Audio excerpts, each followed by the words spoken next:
My friend, Mr. Donald Trump. Modi is my friend. Namaste, Trump. He is a great friend of mine. A very terrific man, Modi. कभी भी समझौता नहीं करेगा।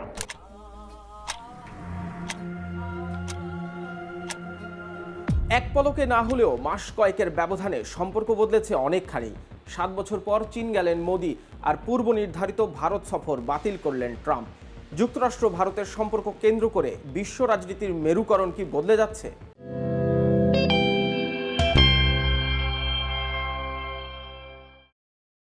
ডোকলামের কথা মনে আছে? কিংবা গালওয়ান ভ্যালি? সমুদ্রপৃষ্ঠ থেকে 14,000 ফিট ওপরে হিমালয়ের কোল ঘেঁষা সীমান্তে ভারত আর চীনের জওয়ানদের মুখোমুখি অবস্থানের ভিডিও ভাইরাল হয়েছিল। এরপর বহু জল গড়িয়েছে।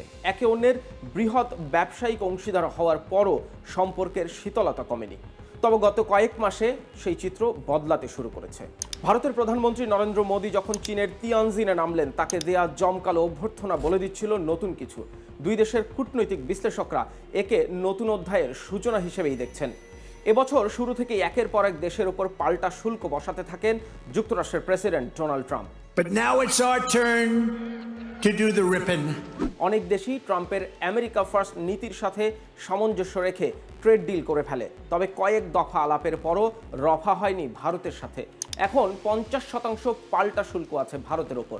And as you know, we put a 50% tariff on India. অভিযোগ হলো রাশিয়া থেকে কেনা তেল ফের বিক্রি করে ভারত বিলিয়ন ডলার আয় করছে। They are reselling. They've made $16 billion. So you don't like it? Don't buy it. 1 April 2025 ভারতের প্রেসিডেন্ট দ্রৌপদী মুর্মুকে কূটনৈতিক সম্পর্কের 75 বছর উপলক্ষে চিঠি লিখে শুভেচ্ছা জানান চীনের প্রেসিডেন্ট শি জিনপিং। তিনি লেখেন, দুই দেশের স্বার্থেই ড্রাগন এলিফ্যান্ট ট্যাঙ্গো অনুভব করা উচিত। এখানে ড্রাগন বলতে চীনকে বোঝাচ্ছে, আর এলিফ্যান্ট বা হাতি বলতে বোঝানো হচ্ছে ভারতকে। দুই বড় শক্তির একত্র হওয়াই যে 300 কোটি মানুষের স্বার্থ রক্ষার জন্য জরুরি, তাই ছিল চিঠির মূল ভাষ্য। তবে একটা গোপন চিঠির কথাও বলছে ভারতের গণমাধ্যম, যেখানে শি জিনপিং সতর্ক বার্তা দেন যে যুক্তরাষ্ট্রের সাথে ভারতের চুক্তি চীনের স্বার্থের জন্য ক্ষতিকর হতে পারে। পরে চীনের বার্তা জানানো হয় নরেন্দ্র মোদিকে। ভারত তাৎক্ষণিক কোনো উত্তর দেয়নি। পরিস্থিতি বদলাতে শুরু করে জুনে। যুক্তরাষ্ট্রের সাথে বাণিজ্য আলোচনা বিফলে যায়। অস্বস্তি তৈরি হয় ট্রাম্পের পাকিস্তান ভারত যুদ্ধ বন্ধ করা নিয়ে মন্তব্যের কারণেও। Let's stop it. Let's stop it. Phone calls were made by other countries as well. এরপর পাকিস্তানের সেনাপ্রধানের যুক্তরাষ্ট্র সফর, ট্রাম্পের নোবেল মনোনয়ন, আরও কত কি। অগাস্টে পাশার দান উল্টে যেতে থাকে। সীমান্ত নিয়ে আলোচনা করতে একমত হয় দিল্লি বেইজিং। চালু হয় দুই দেশের ট্যুরিস্ট ভিসা।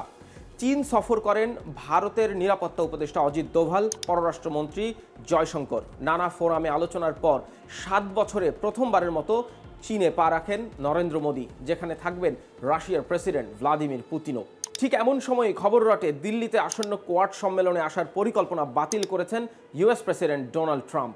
যুক্তরাষ্ট্রের সাথে ভারতের শীতল সম্পর্ক আর চীনের সাথে উষ্ণতা বিশ্ব বাণিজ্য আর আন্তর্জাতিক কূটনীতিতে কতটা প্রভাব রাখবে তা সময় বলবে। তবে যুক্তরাষ্ট্রের secretary of treasury Scott Bessent কিন্তু আশা জিয়ে রেখেছেন। I think at the end of the day, we will come together.